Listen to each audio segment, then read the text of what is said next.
Hi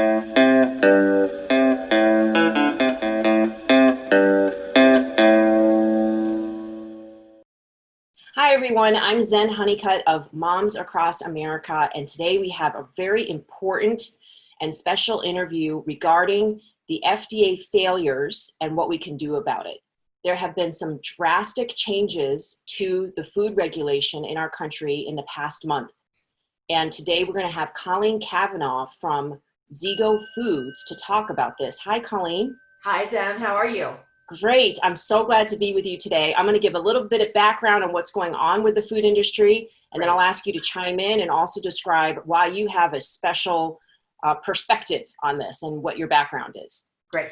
So first of all, on May 18th, the USDA announced that they would no longer be requiring the GMO food producers or GMO companies to file and be regulated. They are allowed to self-determine whether or not their products need to be regulated.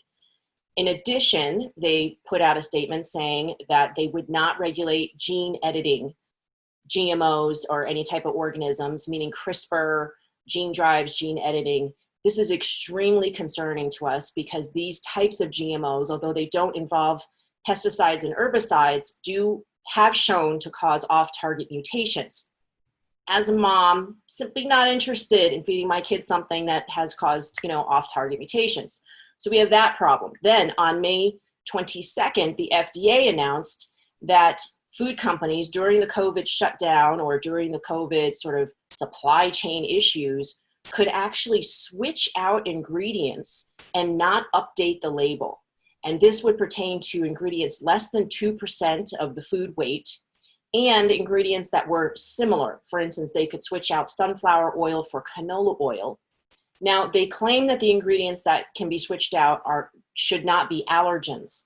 But my question is, and we're going to talk about this with Colleen, who has been focusing on allergens for probably her whole lifetime due to her background. How do the food manufacturers know what an allergen is to every single human being in America, right? That's a huge problem, and this could be a life or death situation. So Colleen, I'd like to have you share a little bit about your background and then what your take is on this current situation. Sure. So I started in the whole field of food and nutrition because I have celiac disease and was diagnosed as a kid. And was old enough to see what the wrong food did to my body and my mind, and then how I improved dramatically afterwards. So I realized quickly that no one can really be in charge of their life and their future and support their community and their planet if they're not being nourished by the food that they eat. So whatever the reason that is, if you have food allergies, if you have cancer, if you are getting lead from the soil, GMOs or glyphosate, whatever that reason is, it doesn't matter. You could be rich or poor and you would still have similar problems. Of course, food deserts are different or are in the same realm and focused more on the low income communities. So I started working for Congressman George Miller back in the 90s and handled child nutrition programs for him. So that was school lunch, school breakfast, WIC, food stamps. All of those programs, trying to make sure that public policy was the best it could be to help out, particularly kids who were not getting proper nutrition. But what we realized over time, or I realized over time after working there and then moving to nonprofits to try to help mobilize grassroots movements on this, is that if a local level doesn't want to implement a policy, or if a company wants to get around a policy, there's nothing you can do really from the federal level, because the country's so big. And so the only way to change the system is to get consumers to demand a different system. So that's what I'm working on now. And I decided to do that through a for-profit food company because there is a great power in the for-profit system in our country. And I can speak from the consumer shelf. And I also wanted to get inside the belly of the beast and figure out what the heck was going on in food. And I definitely have figured out a lot. Well, that's fantastic. So you are offering a solution, which we love at Moms Across America. We're committed to educate and empower mothers and others with actions and solutions to create healthy communities. So whenever there's a company that's doing the right thing and has really focused on the solutions, we're super excited to share about this. And I want to mention, we're not being sponsored or paid to do this. This is a conversation between two moms about what the heck we can do about the food supply. And you happen to be also kind of a food insider. You've worked with the USDA on getting these regulations to go through. You know what's going on there. You as a food company producer, you've come up against all these different regulations. Yeah, well, I followed it all the way through, from writing the legislation to helping draft the guidelines behind it, and then watching it on the local level, how it either was or wasn't implemented, and doing studies on that as well. So I've really seen all the different levels. And then to scoot back just a minute, so the reason why I started Zigo was both to provide the solution. So here's the way food companies should be operating. Here is clean food. I am giving you clean food. I'm not just telling you to make clean food happen. I'm going to give it to you. So we test for 400 different pesticides, herbicides, and heavy metals, post the results for all of our products. Everything is very close to nature, as unprocessed as possible. And even more importantly, we advocate that other companies do the same. So our altruistic goal of our why of giving you peace of mind so you can be your best self really gets into that advocacy piece. So everything we do to grow our company is also to grow our advocacy and influence the entire industry, because we're really trying to change the entire culture of food. So consumers are assumed to have the right to know if there's residue in their food that could be harmful, which is not the case, as you know, right now. Absolutely. So you're one of the only food companies out there that's actually showing the test results. Can you show a picture, one of your packages, where you can scan it and you can actually see what the test results are? Go ahead. So here you can scan the test results, and I actually may have a brochure. Hold on, coming back. Welcome to COVID interviews.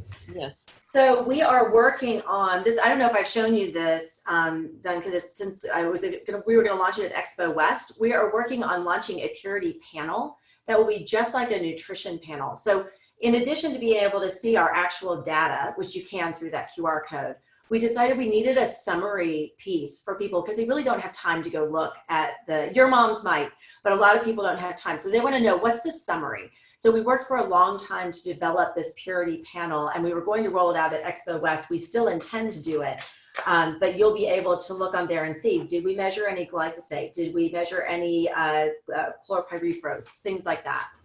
Yeah, absolutely. Well, you're one of the only companies that actually mentions glyphosate and talks about pesticide and herbicide testing. Your company tests for over 400 pesticides and herbicides. I want to make sure people here have heard that. And you publish the results so people know. And clearly, if you get results that you're not happy about, you're not going to use those ingredients in your food, correct? Right, and I can give you an example of just something that I got an email back on today. So we have a protein powder. It's 100% sacha and chia seed protein, because there was no one providing a clean protein that had proven test results. There is one brand that's doing just glyphosate and lead, but they don't do anything beyond that, which makes you wonder what's going on with their cadmium and arsenic, because it's the same test. So I reached out to them and I said, here is what I need from you. I can't have my heavy metals be above these levels. So we know there's going to be heavy metals in most all food. Every once in a while, you'll get a reading of no measurable amount, but generally, because they're naturally occurring in the soil and because of the level of contamination in our world, you're going to find some. So we're trying to minimize it. So I sent our protein powder folks my standards, and I said, can you provide me with protein powder that meets these standards? If not, I've got to take it off the market until I can find some that will. So they got back to me, and they do. This lot that they have right now does meet our standards. So we're going to go in and buy as much as we can. And then we'll go again, when we run out of this, we'll go back and ask the same question. Does your current lot meet our standards? And then if it doesn't, we have to go and either discontinue it for a while, or we have to find a cleaner source. Great. And so you're doing this with many different food products, and noticed you've done Indiegogos and fundraise to develop new products. So you have a lot of community support, which I love. Yes. And you also did a call to action regarding this whole mess that's going on with the food system. And you have posted that on your blog. I'm going to pull that up as well. And let's see, I'm not showing that. If you go under community, okay, you'll find it there. Under community. Okay. So let's I'm going to come back to Zigo, but as part of the solution, but I want to switch back to what's going on with the food system. And one second, I need to find. It's community and then the magazine, and then you'll see the articles. Okay, actually I have it at the bottom. I'm going to show our article about it. Great. And we've posted that at the bottom of our article. So you can go to momsacrossamerica.org, and also, and under our open letter to food producers, we need you to do a better job. Over 6,300 people have emailed the top 50 food producers, and we asked you for a comment, and you were really great to alert us to the fact that you can actually comment to the FDA right now. And so we've added that right here, update. You can register a public comment, and this goes directly to your blog and how and why to submit your public comment to the FDA regarding this issue. And this is particularly about the issue regarding being able to switch out the ingredients and not update the labels. So can you talk a little bit about that, why this is so important? I mean, clearly you are doing the right thing. You're testing your foods for pesticides, also heavy metals. You're being transparent about it. You're sourcing, you're influencing growers to grow food the right way. So it must be very frustrating for you that the FDA is not doing this, because you know it can be done. So you want to talk a little bit about what's happening here with the FDA and why is it so important to comment? Yeah, so we have gotten caught up, as you know, Zen, from all your work, we're on a path towards increased transparency, or we were, right? That's what we're all going for. This is a huge step backwards, and it was done unilaterally. We don't have all the details. There's been a FOIA request, a Freedom of Information Act request filed to find out exactly what went into this, but we've gotten caught up in the politics. So this is a bit my opinion on the political piece of it, but the administration, Trump said back in March, we want to give businesses as much flexibility as possible under COVID to operate without regulation. And so he directed the agencies to actually go out and find ways to deregulate without going through the regulatory process, because that takes a long time. Then in May, he actually put out an executive order saying that, and that's when all of a sudden we were flooded. We'd already gotten a bunch of these in environment and other areas, but we were flooded in May with hundreds of these executive or responses to the executive orders. So agencies had these waiting in the wings, and they were ready to push them out. FDA says that it was the Food and Beverage Industry Association that asked them for this. I actually have not talked to them, that group, but I suspect it was a bit the other way around. FDA reached out to them and said, we want to give you increased flexibility. What could you use? Because I have not heard from the industry. And first of all, there is no actual the industry. We don't all belong to the same club and have a secret handshake. But I have not heard anyone saying that they are at a point where they would run out of product, run out of ingredient, the shelves would be bare. Not getting milk to people is one thing, but that's not what this guidance is about. This is about colors and food dyes and spices. Yeah, and you say right here, the FDA does not define what a valid COVID-19 disruption to the supply chain is. Companies can make the decision without any transparency as to why, like, oh, maybe it was just a little bit more difficult to get, sunflower oil, so we're going to switch out to this canola oil, but, right, not really define why they had to do that. And number two, the FDA does not require companies making off-label substitutions to notify consumers in any way, even on their website. That's scary. Number three, the FDA is not approving or tracking changes, let alone keeping a master database of all product changes. So nobody knows what's going on. And the FDA issued this guidance on Friday before a 3-day holiday weekend. I remember that, and made it immediately enforceable without taking and considering public comment. That's just really anti-democracy. That's not what our country's been set up to do. When we were set up to have checks and balances and to have people weigh in and be able to have freedom of speech and have make public comments. So this is really unusual, and it's unfortunate that some will politicize this, but it really is about business, isn't it? It is, and it is about democracy, because when we look at DACA, the DACA ruling came down on a previous executive order. Executive orders are very loose and shaky, and can be reversed by the next administration, right? This is a totally different situation. And the court already said that with DACA, there were procedures, even with an executive order, that the administration had to go through in order to get rid of it. In this case, we have the truth in labeling law. And that is law passed by Congress and signed by the president. You cannot just go in as an agency and say, oh, we're not going to enforce that, right? If you have to go through Congress to change the law. So really, if I had the force of a law firm behind me, I would be suing the FDA and saying, you did this illegally. And I would ask for a stay so that it's immediately frozen and not implemented. And then I would go back and we go through that FDA had to actually make this request of Congress to change the law in order to do that. So that's number one. Number two is that there have been reports that the White House is looking to make many of these temporary COVID allowances permanent.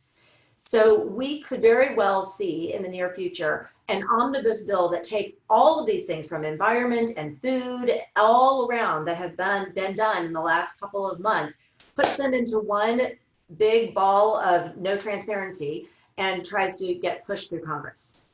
So that wouldn't go through right now because the House is controlled by the Democrats and they're more pro-transparency, right? But if the election has us with a full Republican agenda where they're very pro-business, that type of bill could go through. So I don't want to scare people, but it is a possibility. And we do have to look at what is the worst case scenario to gauge how we need to stand up for ourselves now. Right. Well, that's the problem, that this drive to support business is political. There is a party that the Republicans are more lean more towards deregulation to support business, to make as much money as possible, create more jobs, although I don't know how this will create any more jobs. It just really allows food companies to not update a label. And as last I heard, there was no shortage of ink and paper to print up a new label, right? And there might be a food supply shortage in some areas. They mentioned flour, not being able to get bleached flour, so might having to substitute with unbleached flour or something like that. But why can't they just print a new label? What's going on with that? So labels are interesting. They're surprisingly expensive to actually sticker over a label because of the labor involved. So we're a small producer. We have done this in the past. So we will, for example, sticker a box if we need to, if something is incorrect on it or you need to make a change. But we would not sticker a label on a little wrapper because it costs a little to produce this. Plus the sticker might fall off because of the substrate. So this, we would print new labels, but we would print a whole new wrapper. But that's really cheap, right? So the whole piece about stickering, it really doesn't hold water. That's about the cost to the food industry, not so much that labeling that way isn't reliable.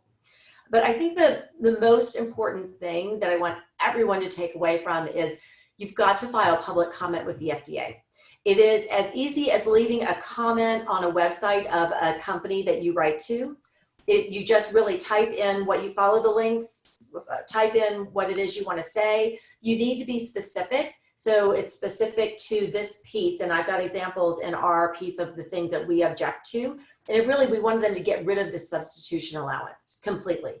And you've got to submit that because that is the only thing that legally counts. So you can sign petitions and you can send tweets and all of that. But the only thing that legally matters is the public comment. And I want to give an example because I know you have a lot of homeschoolers in your network, is my understanding. And we do too in the food allergy community. There's a lot of overlap.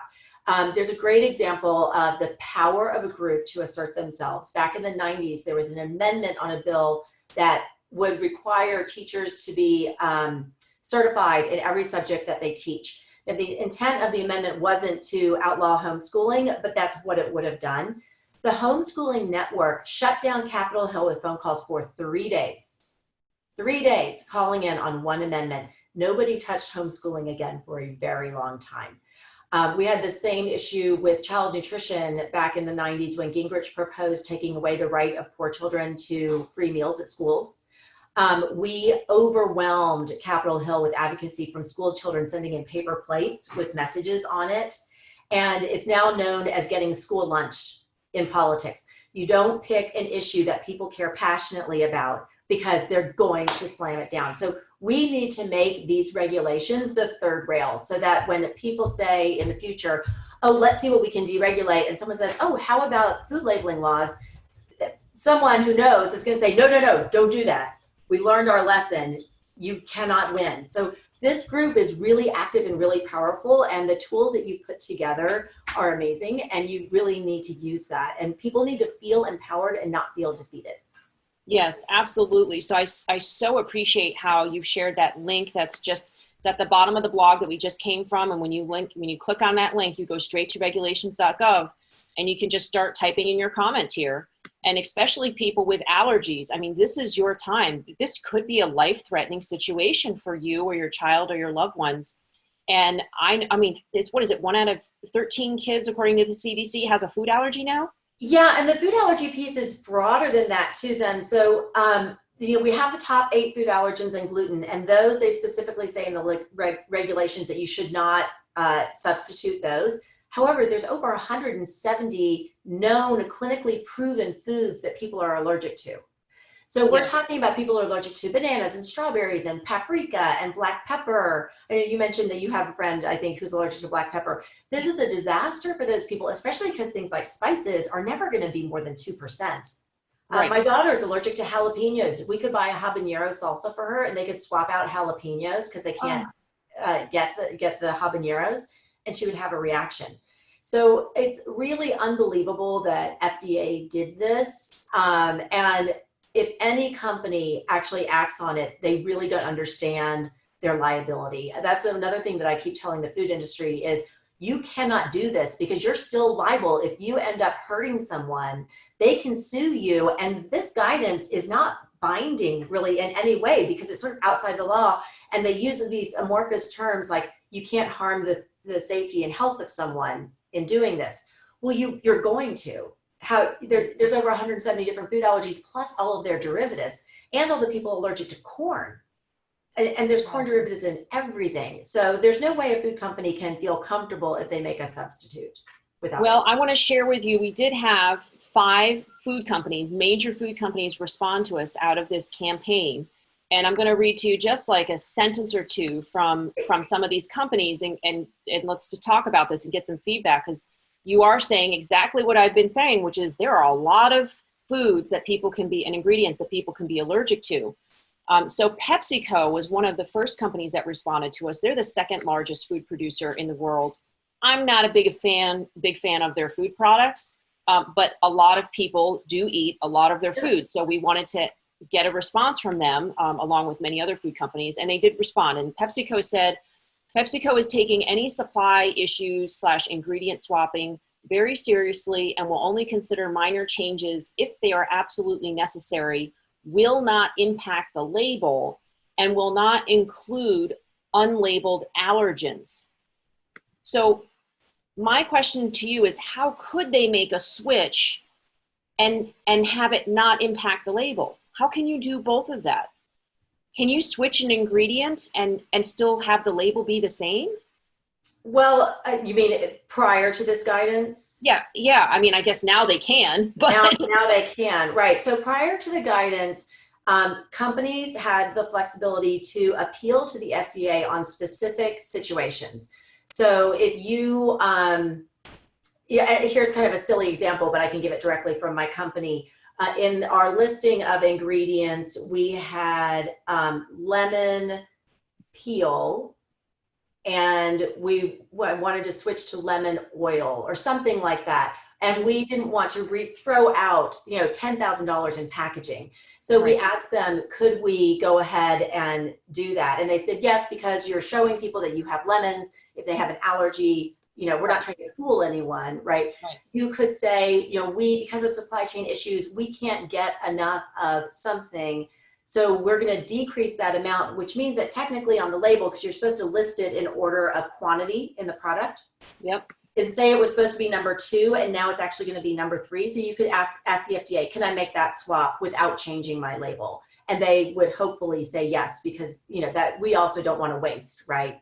And produce a lot more packaging. Okay. So that's a very good example. I appreciate that. I'm so glad that we have you on to discuss this. I just wanted to show, here's the quote from from PepsiCo.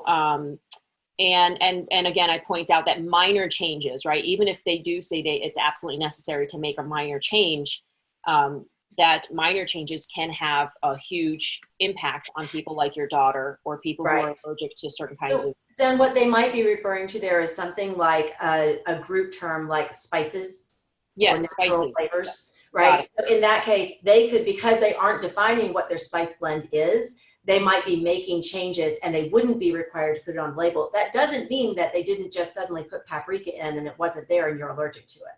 Right. Yeah. So even if it doesn't affect the label, people who are allergic to spices know that they have to avoid things that just use that group term. Right. Okay. Well, but they figured out the hard way, don't they? They actually have a reaction to the food and it says spices and they're like, oh, well, what does that mean? And then they know they can't buy that food anymore. Right. But so they've learned the hard way. Now, Smithfield, unfortunately, they create pork products. They're not really the target because they said that the regulations are more for them as USDA's versus FDA or something. But then they also, unfortunately, said that there's no evidence that animals are affected by eating grains from plants with genetically modified characteristics. They're completely ignoring the fact of that related toxins come with GMOs, right? And so they're ignoring. This is a separate issue, though. It's more about the GMOs, but we're dismayed that factory farming is happening in the first place, and that they're using GMOs, and that the GMOs come with toxic chemicals like glyphosate, which have been shown to negatively impact the health of animals. So just wanted to touch upon that. You clearly don't use GMOs in your food. Right. Yeah. Okay. And then producers dairy, slightly more positive. They said that we can assure you we haven't changed any of our practices before, during, or after COVID. And, they have a goal to provide fresh and local products. The only way is that not only by following all of the regulations in place, but holding ourselves to a higher standard. So that was nice. They mentioned that. ConAgra said that we are working hard. Sorry, somebody else is in the document at the same time, but we're working hard to avoid making any material changes to any of our products based on supply chain disruptions. So they're not making an actual commitment.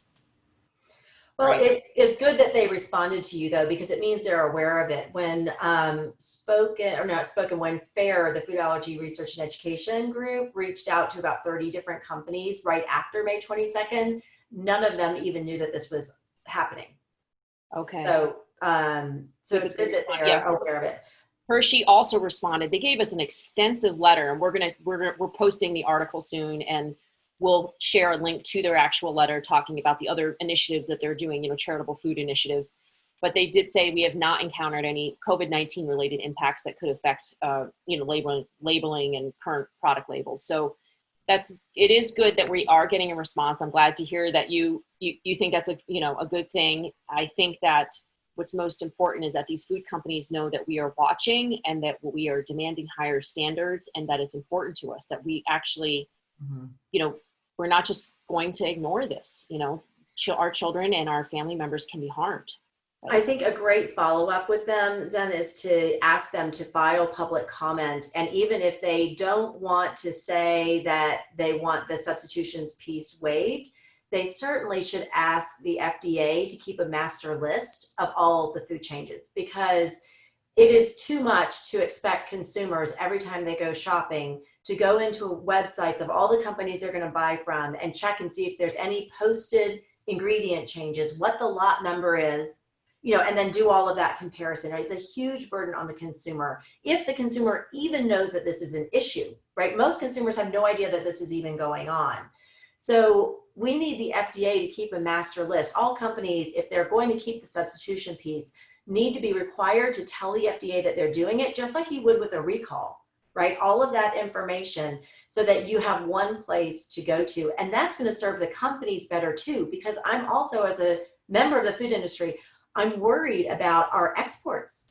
Like, we sell to Canada, we sell to Mexico, and I could see very much Canada saying, you now have to fill out extra documentation, signing something saying that you have not changed something that's not on your label. Or they could just, if they're in a hurry, say, right now until we figure this out, we're not accepting any imports. Yeah, which could be disastrous for food companies. We've Right. already seen a response from China where they canceled a large portion of the GMO soy products and pork products. And this was just a few weeks after the administration made changes to the Yeah. inspection process of pork and to, of course, saying that we're not going to regulate GMOs. China still has some standards around, the food that they import, and they don't want to be bullied to be importing certain products. And so we may see a lot of pushback from that, which really will impact the economy and the Midwest, the agriculture industry. And yes, again, Europe standards are much higher. So anybody that exports to Europe is probably their sales could be impacted if Europe decides to say, this is, you guys, you got some shenanigans going on over there with your food supply, and that's making us nervous, and we don't want to be responsible. A retailer in the UK doesn't want to have somebody coming back to them saying they ate this chocolate bar and, had an anaphylactic reaction and sue them, the retailer. So yeah, that is something that we also mentioned in our letter, is that we're concerned about the international trade as well, and how that will impact food producers here in the US. So I'm so glad that we're talking about this. It's very important. I do want to mention in our letter to the food producers, we mentioned not only switching out the food ingredients, but also not using GMOs, or at least labeling GMOs. Also, we asked them to switch out 1% of their crop, encouraging their suppliers to switch out 1% of their commodity crops to mixed vegetables, which we would hope would be grown organically. And that would increase access to local food and local vegetables by 50% across the nation. So it's something that can be done, that's been measured, that, is something that we really are asking them to do. Also, for them to donate 1% back to community groups for local food security and regenerative agriculture. Now, I get that that was a big ask. So we're going to go back again and do another letter and ask them to please at least respond, do a public comment to the FDA about the switching out of these ingredients. We will continue to address these other issues. But I want to say that I'm very proud that at least over 6,000 of our supporters have emailed all top 50, food producers, tweeted many of them, called many of them, and that consumers are speaking up and they are hearing from us. So I appreciate your support in looking over that letter, and I appreciate your support in helping us to develop the Moms Across America Gold Standard, which we're constantly revamping, and we will be putting out there again after the whole COVID thing.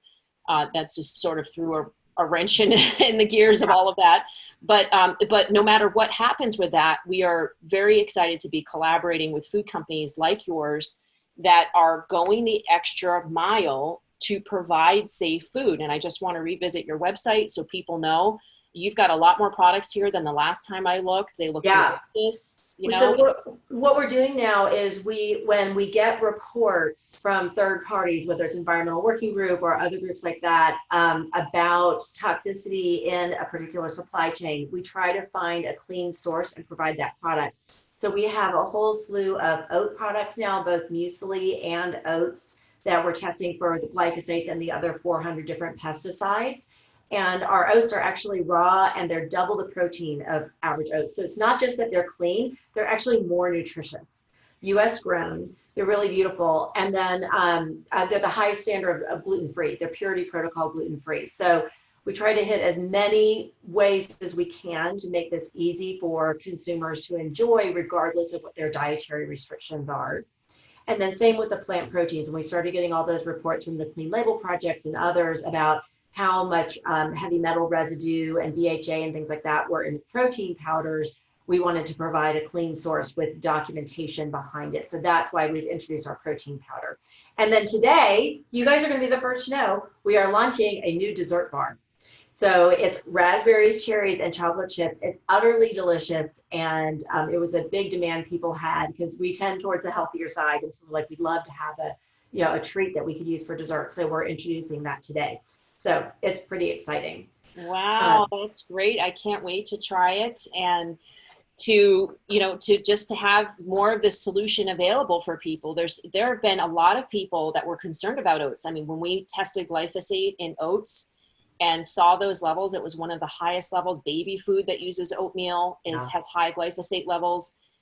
Not long after that, one of the oat distribution centers, where they distribute it, gather it all, and then redistribute it, they actually stopped accepting oats that are sprayed with glyphosate, and we were really excited about that. However, they didn't say that it was because of the cancer connection. They said they're not sure about that, or it's too controversial, or whichever. They said it was because glyphosate actually degrades the quality, the integrity of the grain.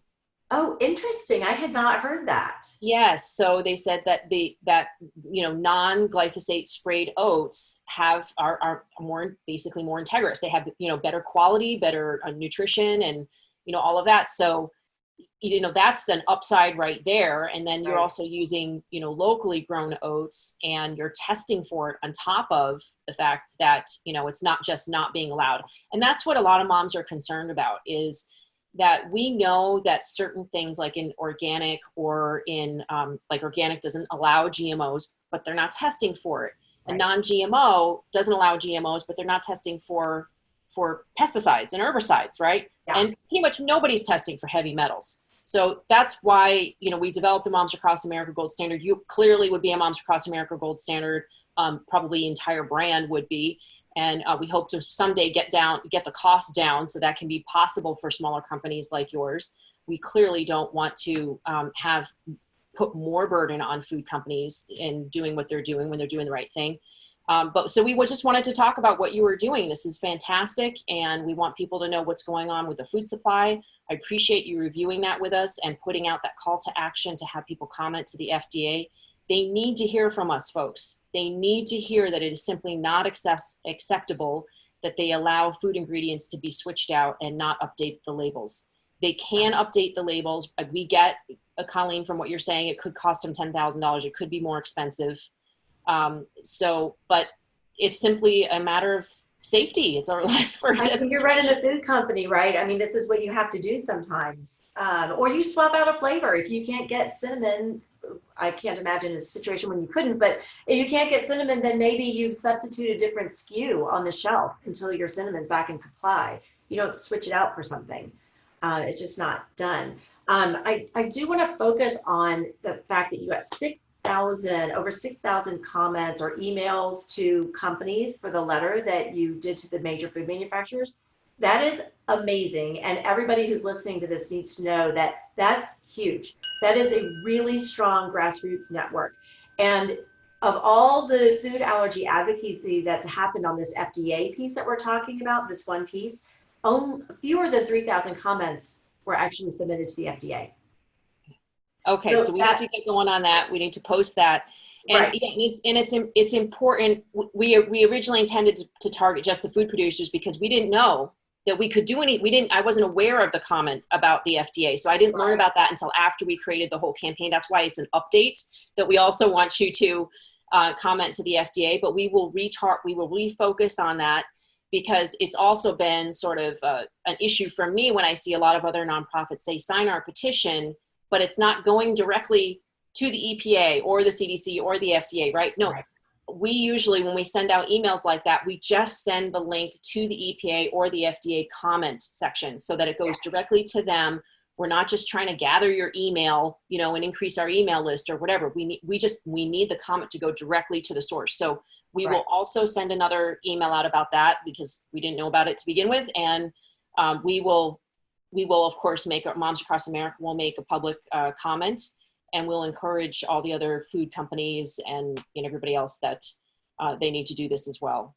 So that would be great. That would be a huge impact. And when you were talking earlier, I want to go back to a little bit on the small food companies. COVID for some of these larger food companies has actually been a huge boon. Like, they can't sell enough flour and things like that.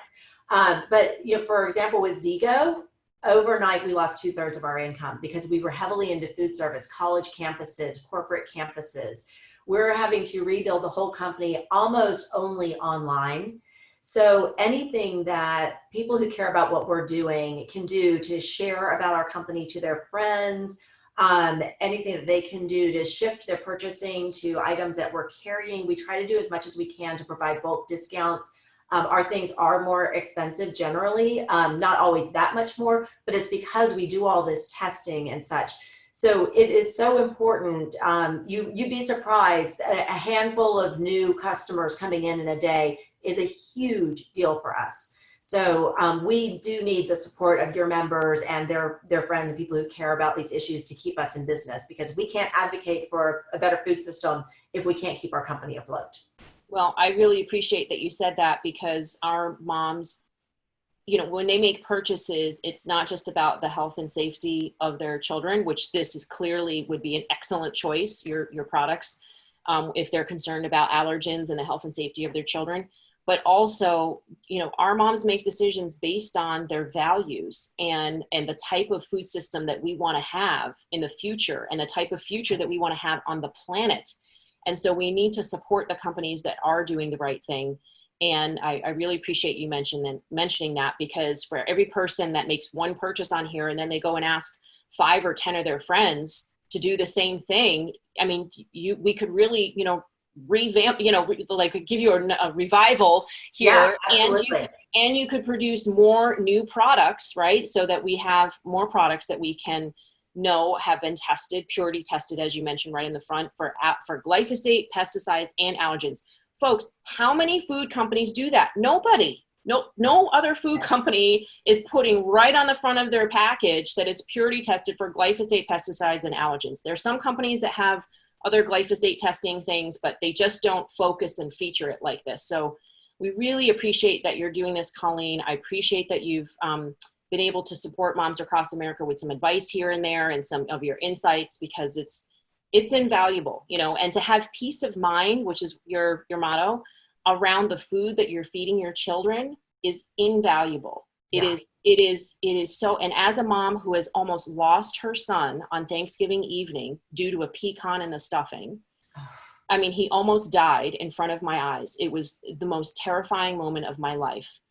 You know, for me, food from that moment on became a threat, and I lost peace of mind, because when you bring your kid to a friend's house, and I saw him do it, you know, well, I didn't see him do it, but he picked up a cookie that was on the coffee table, ate it, and then all of a sudden he's throwing up all over the place. You know, like, you just don't have peace of mind when you have a child with food allergies, unless you know that there's been some serious testing that's happened, and a company like yours takes on that type of responsibility and integrity. So you know, this can change lives if you and your model. And what I love is too, you're not just saying, oh, this is ours and we're the only ones that should be doing this and we're the best because we're doing. No, you want other food companies to do this as well, and you're encouraging other food companies to do this. So thank you again for the integrity that your company has, and please thank your whole team and your family for, you know, sharing your time with us and your time to develop this whole food line. We really appreciate it.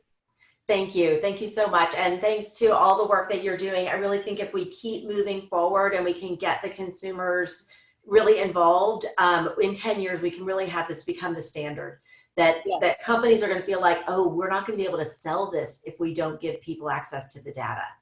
So that's where we want to be. That's the goal.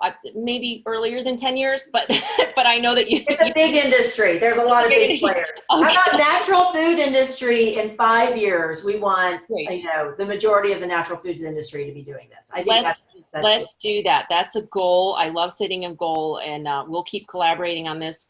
We need all of you to share this video and to share this call to action, share the links along with your posts. Just go here, make a comment, especially if you have a child with a food allergy, say, this is a life or death situation for me. You cannot, you know, allow for food companies to switch out an ingredient without updating the label, period. This is calls for legal action, you know, and if there are any lawyers out there that want to sue, then please contact us. Okay. Thank you very much, everybody. I appreciate your time. Thank you, Colleen.